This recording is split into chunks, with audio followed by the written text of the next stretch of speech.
You have heard that it was said to those of old, you shall not murder, and whomever murders will be liable to judgment. But I say to you, everyone who is angry with his brother will be liable to judgment. We just picked up from the end of season 2. Wow. You know how I could tell? The sash?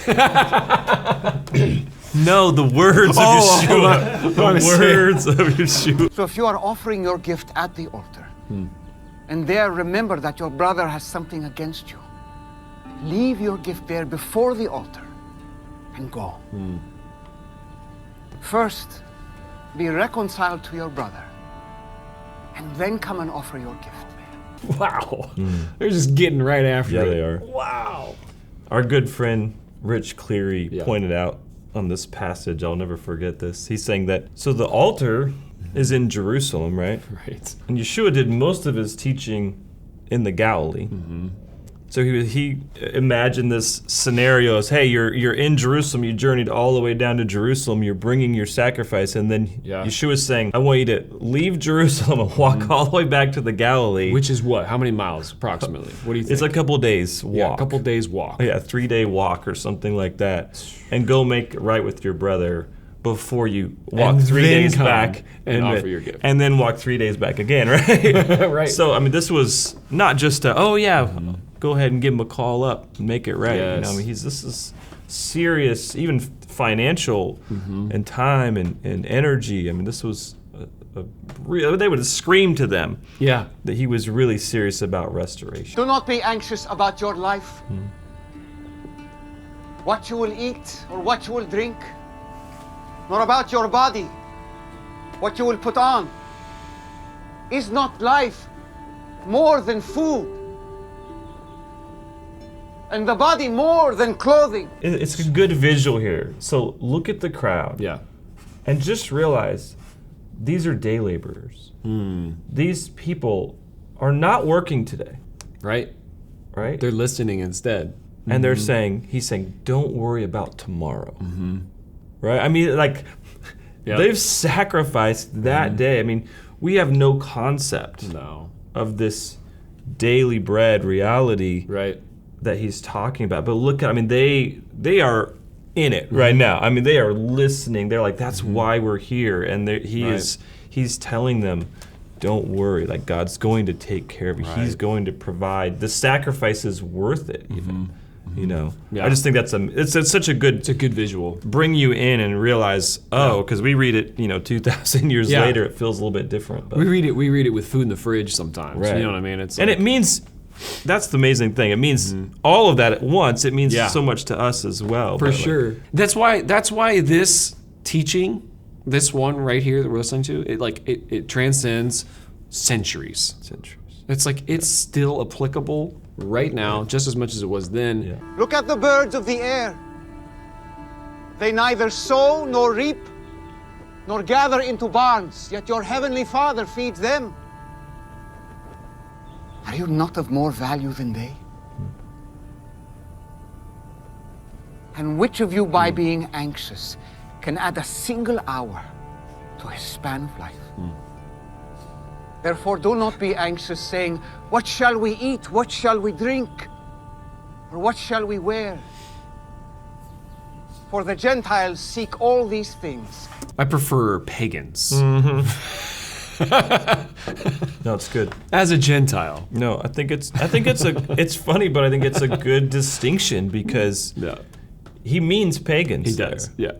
And sometimes people don't like the translation of Gentiles, or because they're saying, oh, Gentiles are pagans. It's like, well, a lot of them were, most of them were, but that's where this is all beginning to shake the earth, is that this Jewish faith is going to go to the four corners. Exactly. But I'm with you. I think pagans is a better translation there because, if nothing else, I'm a Gentile. You know, he's not putting down all people from the nations. That's the point there. Right. That's the point. He's just saying no, people that don't love God. Right. You have heard that it was said, an eye for an eye, and a tooth for a tooth. But I say to you, do not resist the one who is evil. And if anyone should slap you on your right cheek, turn and give him the other one also. It's a good pause to reflect on the oral culture. They were used to like remembering what people would say. And it's good. Totally different culture than ours, because you're right. Right. I'm like, where's my phone notes? Right. You know?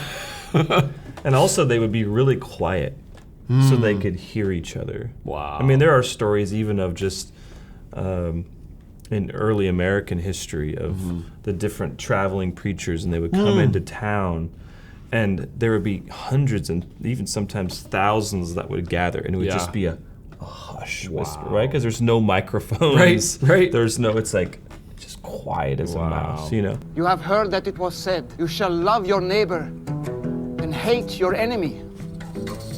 But I say to you, love your enemies and pray for those who persecute you, so that you may be sons of your Father who is in heaven. Because you're talking about oral culture, I was imagining like just these words being spoken into the earth and like going forth. I don't know, just like like even in my like imagination, just like seeing these like reverberations just echoing, and they're still echoing. It's good. You know what I mean? It's like they're still reverberating the words that he spoke. I like to say it's like a summary of all of Yeshua's teaching in some sense, right? It's like it's the succinct, it's his Torah, it's his instruction.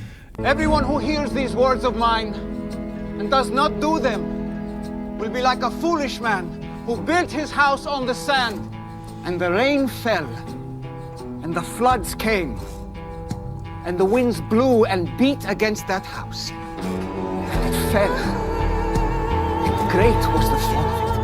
And everyone who hears these words of mine and does them will be like a wise man who built his house on the rock, and the rain fell, and the floods came, and the winds blew and beat on that house. But it did not fall, because it had been founded on the rock. Yeah. That's so good. That was awesome. Oh, wow. That was awesome. Wow. That was so good. Man. Can you imagine? No. It began a revolution. And it just this little side of the hill in Galilee. Yeah. I mean, that's the way he chose to do it is so humbling, right? And so, I guess, counterintuitive, you know? Right. As opposed to like riding it and sending it out by horse to the four corners or something. Like he just, like you were saying, went straight in here, and like he who has an ear, let him hear, right? Wow. I mean, it doesn't force anything. Yeah. And yet the power of the words echoes through the ages. Ever hear anything like that? Well, not that kind of authority. He spoke with actual authority. His own, not from someone else. Yes, almost above the Lord. Consider the lilies, he said. How they neither toil nor spin. Yet I tell you, even Solomon and all Was not like one of these. Is that oral tradition that you're talking about? Like they're repeating it as they go. I like what Dallas Willard says about the Sermon on the Mount in particular. There's this greater availability. Yeah. There's this greater access to the kingdom. Like the kingdom came in the form of a man. Yeah. And like you were saying, demonstrated the kingdom, taught us about the kingdom, empowered us with the Holy Spirit, you know. So to me, this is, and it's all in this moment, you know, because at the end of this teaching, it actually says, and the crowds were astounded. Yeah. I love that word in English, astounded. They were like, nobody teaches with this type of authority. Yeah. Man, so far so good. I'm enjoying myself. Judas! Hadad, I lost you. Did you find those guys? I stood with his followers. Could you see the look on people's faces? I've never seen a crowd so moved. The turn the other cheek and lay up your treasures to heaven business was a little naive, but this has talent. Oh, I've never seen anything like it. Could you imagine if he sold for us? Dad. Why didn't they take up a collection? They could be living like kings. I'm going with them. What? I'm leaving. I quit. I'm going with his followers. Where? I don't know. To the ends of the earth. Everywhere this message needs to be heard. I'll sue you. I renounce my shares. Then I'll sue him. There is nothing you could take from him that would be of any value to you. He doesn't have anything. What does he have to give you then?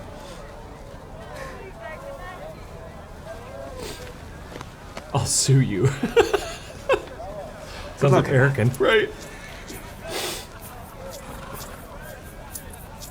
It's a really funny scene. It's also a good depiction of where people gather and not everybody hears. Not everybody hears the same thing, for sure. I mean, they hear it. Right. They heard the words, but they didn't hear the spirit. Right. That's a good example of the spirit on the words. They were not able to receive the spirit of the message. Which again, you said it earlier, but he who has an ear, let him hear. And Yeshua said that all the time. Right.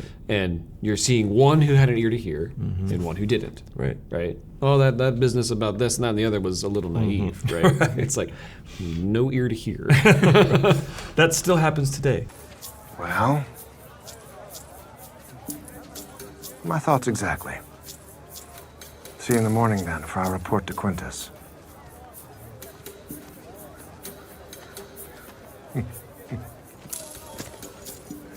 I think he's restless. Good chat.